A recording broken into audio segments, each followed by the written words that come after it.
মালিক তুমি জান্নাতে, তোমার কাছে আমার একটি ঘর বানিয়ে দিও, একটি ঘর বানিয়ে দিও। সে বিভীষিকাময় মহাদিনে তোমার প্রতিবেশী করে নিও।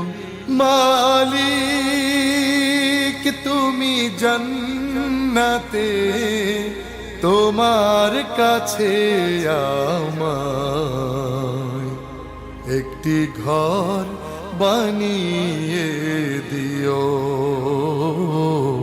একটি ঘর বানিয়ে